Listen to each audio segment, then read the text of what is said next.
국어 1학년 2학기 겉에가 좀 많이 낡았지만 그래도 그 아이들의 모습이 이전의 표지와 색이 좀 또렷해졌고 도안이 좀 작아진 느낌. 넘겨보시면 태극기는 계속 나오고 국기에 대한 맹세, 그 달을 보면서 아이들이 달놀이, 그 다음에 페이지들 주로 그 우화를 통해서 아이들한테 깨달음을 주는 그런 내용들도 포함되어 있습니다. 추석이라는 명절, 최근에는 쉬는 날로 인식되지만 예전에는 추석이 큰 행사였습니다. 아버지가 신을 사오셨습니다. 아버지가 신도 사오고 옷도 만들고 70년대, 60년대 우리나라의 그 모습들, 새 옷을 입고 산에 산소에 가는 거, 국화, 들국화가 펴있고 절을 하면서 요즘은 보기가 힘들죠. 또 달을 보면서 달밤에 또 노래를 부르고 달달 무슨 달 쟁반같이 둥근 달 어디 떴나 남산 위에 떴지. 이 남산이라는 게 서울의 남산도 되지만 어느 지역에 가든지 남쪽에 있는 산을 보면 이 달이 뜨는 것을 볼 수 있지 않을까. 예전에는 달을 보면서 이렇게 강강 수월래 그림자도 아이들과 함께 춤을 추었습니다. 달이 또 뭘 비추나 이렇게 우리의 얼굴을 비춘다. 점점 달은 아까보다도 멀어지면서 아이들이 계속 노래를 부릅니다. 그 다음에 공부할 문제, 그리고 글씨 쓰는 이것도 새롭게 등장해서 이렇게 네모나게해서 옛날엔 글자체로 해서 글씨를 경필대회도 있어서 글씨를 잘 쓰는 학생들은 또 상을 주고 예전에는 중요시했습니다. 그리고 여기는 해바라기와 나팔꽃이 서로 의인화돼서 나팔꽃 삼형제, 자동차, 나팔꽃, 해바라기 이런 단어들도 스토리를 가지고 주위에서 볼 수 있는 사물들과 아이들에게 학습의 효과를 가집니다. 어렸을 때 봤는데 다람쥐가 살고 있었는데 다람쥐는 부지런히 모이를 모았는데 날 짐승들은 먹이가 떨어져서 다람쥐한테 먹이를 가져오라고 날 짐승인 꿩이 그러니까 꿩이의 볼을 때렸습니다. 이런 폭력적인 단어가 나오다니 꿩이의 볼에는 지금도 얻어맞은 자국이 남아 있습니다. 불쌍한 꿩. 비둘기도 찾아갔는데 비둘기 뒤통수를 때리니까 또 지금 퍼렇게 멍이 들어있다고.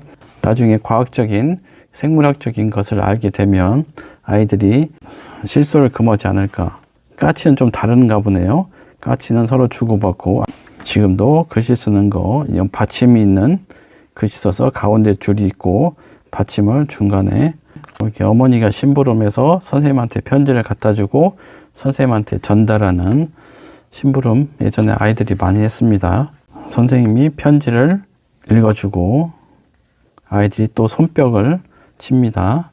또 아주머니 댁에 심부름으로 옷감을 드리러 그러면서 이제 가축을 구경하면서 돼지, 염소 이런 걸 구경합니다.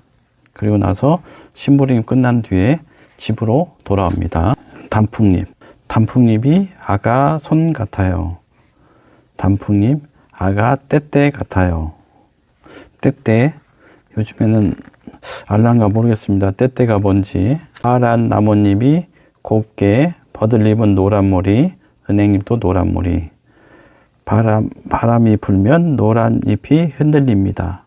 하나하나 단순하지만 거의 시 같은 느낌이 짧지만 시 같은 느낌이 듭니다.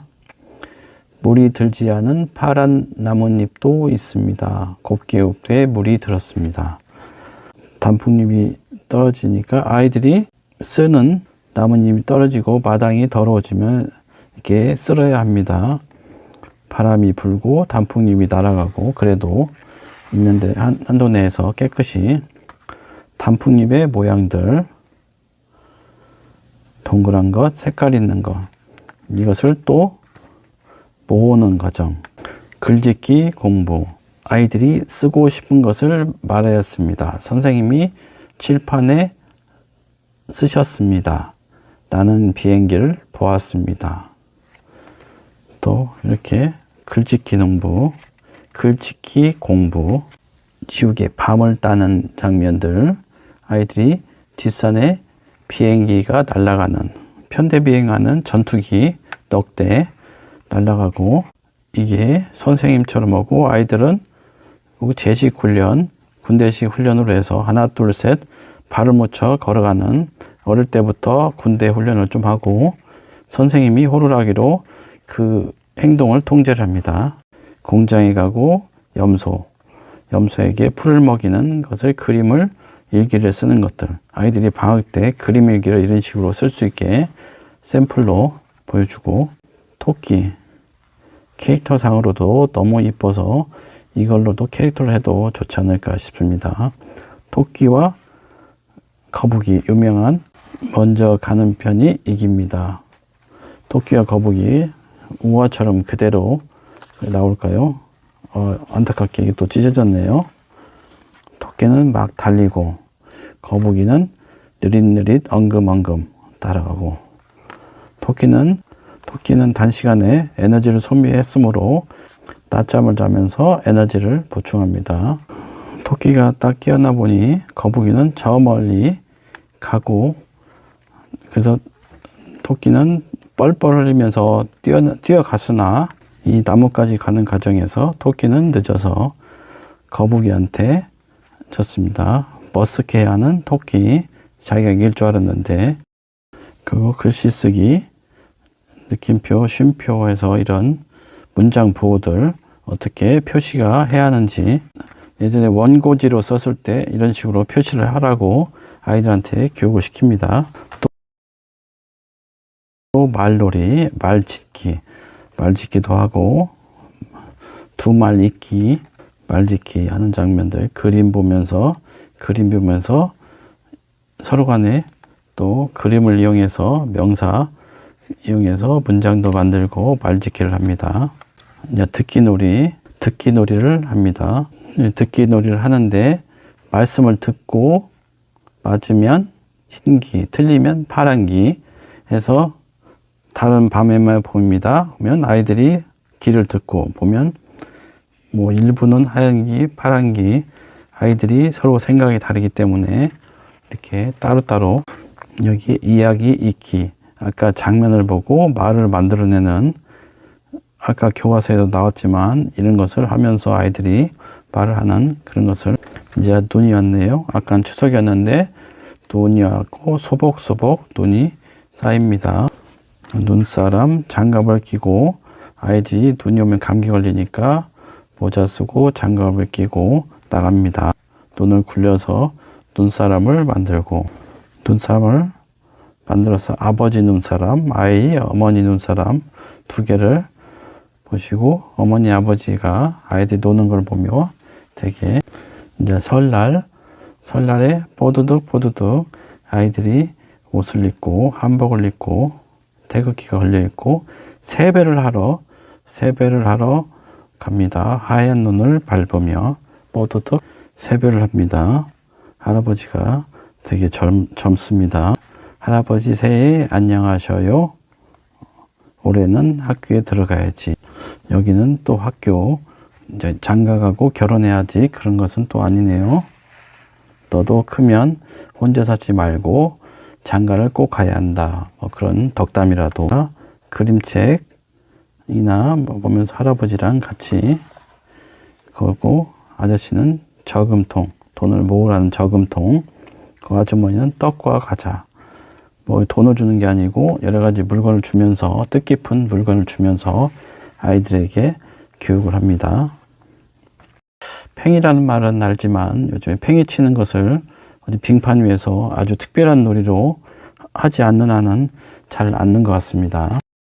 개와 고양이 아끼고 키우는데 나중에 어떤 모습을 보일까요? 또 할아버지가 숭어를 잡았는데 놔달라고 해서 불쌍해서 할아버지가 숭어를 놔줬습니다. 숭어도 무척 크네요. 숭어가 또 용왕님의 아들이라서 보답을 받는 용왕님의 아들, 선물을 받았고, 파란 구슬을 달라고 했는데 이게 뭐냐면 무엇이든지 나오는 대로 나오는 보물입니다. 지금도 그렇지만 그 당시는 굉장히 먹는 것부터 해서 결핍의 시대였기 때문에 뭐든지 나오면 금나라 뚝딱 뭐든지 나오면 굉장히 좋은 보물이었습니다. 부자가 되었고 돈도 많이 되었습니다. 뭐든지 나오니까. 남의 행복을 시기하는 옆집 동네 심술장이 할머니가 구슬을 가져와 또 보여달라고 하고 마음 좋은 분이 보여주다가 바꿔치기 했습니다. 바꿔치기 해서 파란 구슬이 없어지니까 다시 가난해졌습니다. 자신의 힘이 아닌 다른 것에 의지하는 분들은 그게 없어지면 바로 이렇게 다시 가난해졌습니다. 파란 구슬이 없어지니. 그러니 개와 고양이가 물을 이렇게 합심해서 해서 할아버지 할머니 은혜를 보다 보기 위해서 그 심중장이 할머니 구슬을 뺐습니다.